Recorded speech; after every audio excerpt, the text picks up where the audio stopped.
Welcome on the first Sunday of Lent. We are reflecting on today's gospel taken from Matthew 4, 1 through 11. And we continue reflecting on our scripture readings with James Tissot. The image you see here is called Jesus Tempted in the Wilderness. This painting accompanies us today and will throughout this coming week. You will see this image to reflect on.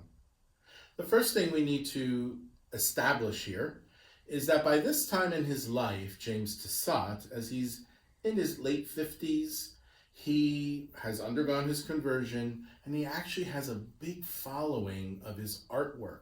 As he has returned to Paris, people know who James Tissot is.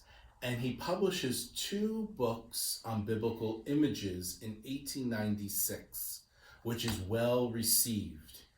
In those images that he has painted, they are all watercolor. And James Tissot himself visited the Holy Land, and there he filled his countless sketchbooks with what he observed of the landscape, the vegetation, the architecture, and the manner of dress of those living in the Holy Land. So as we look at these images, see for yourself what James Tissot brought from his time period in the Holy Land and putting them into his images here. Now, in this painting here, this watercolor called Jesus Tempted in the Wilderness, it was painted in 1895. Now, James Tissot, in this book of biblical images, painted 2 paintings on the temptation of Christ. The first one was done to show and depict Jesus being abducted by Satan, and he soars with Jesus up to this height, and he shows Jesus all of the kingdoms that he could have if he would just bow to Satan. Tissot paints Satan in darker colors, but Jesus he paints in this pristine white image.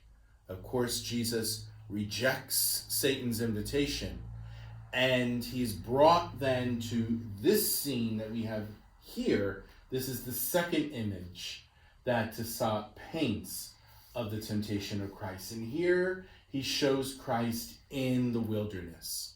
It is 40 days after Jesus had entered into the wilderness to pray and to fast, what Lent is about. And here, at the end of his time, Satan comes again. And we see Satan here in the corner in a darker image, and he has what looks like rocks, but they actually are loaves of bread. And he tempts Jesus, who's hungry at this point, to turn the stone into bread. And Jesus, again, rejects the Satan's temptation here. What's so beautiful and haunting about this image is, first, Jesus again is in his pristine white, as opposed to the darker color of Satan.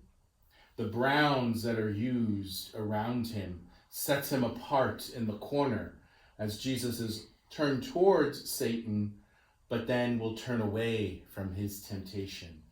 Again, he sees before him the vast valley of the Holy Land that he sees in front of him. It's a reminder to us again how Tissot is bringing that imagery of the Holy Land into his painting.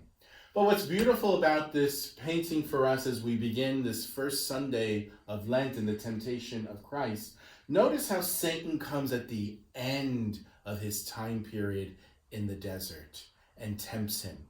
We are now beginning our time period of the Lenten season, and we might experience this temptation.